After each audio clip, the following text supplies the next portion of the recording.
Амьд сэрүүндээ мөнгөн дэвсгэрт зоос мөнгөн дээр зураг хөргөө тавиулж сийлүүлж мөнхөлсөн ямар нэгэн алдартныг бодоод олдоггүй. Эртний Ромын хаад ямар байсныг сайн мэдэхгүй. Гэвч хуурай газрын талыг эзэлсэн хаан Чингис дэлхийн зүрхийг өхүүлж байсан удам дамжсан хаан хүүгүүд нь ч гэсэн тэгж зоос мөнгөн дээр дүр хөргөө сийлэн мөнхөлж байсангүй. Гэтэл харин ядарсан Монголын ягтад болсон арчаагүй ерөнхийлөгч ард иргэдээ аз үзэгдэн хөөгдөх шахуу буусан элбэгдэрж байгаа өөрийнхөө дүрийг зоосонд сийлэн мөнхөлсөн мэдээ гарлаа. Нэг бүр нь 95 евро буюу 278,160 төгрөг. Ядарсан монголчуудын хагас сарын цалинтай дүүцэх мөнгө. Тэгээд бас 20,000 ширхэг Герман улсад захиалан хийлгсэн гэж байх юм. Нийт үнийн дүн нь 5 тэрбум 563 сая 200 мянган төгрөг болно.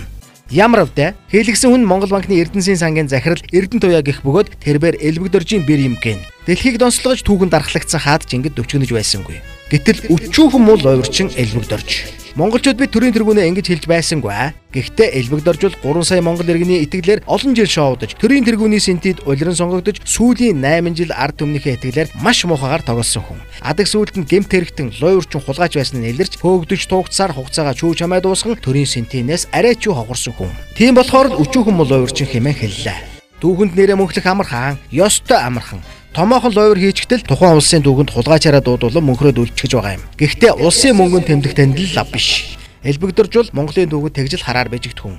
Улсыг маань сүрүүлж мафийн саварт атгуулан дэлхийн хөгжлөөс 50 жилээр хоцроож элэгнэгт монголчуудынхаа ам амьдралаар тогсон гутамшигтай этгээд. Түүний нэр түүхийн хар толбонд лойворчин заллим эхлэгч гэдгээрээ үлдэхээс биш Монгол улсын маань мөнгөнд тэмдэгтэд үлдэх гавьяа үгүй. Түүнийг эрбүүлчихсэн мөн л энэ муу муухай нэртэй үүрд холбогдож явах болно. Эцгийнх нь ялыг хүүдэн тохож болохгүй ч гэсэн энэ хүү муухай түүхийг хаанаа нуух лээ тэд.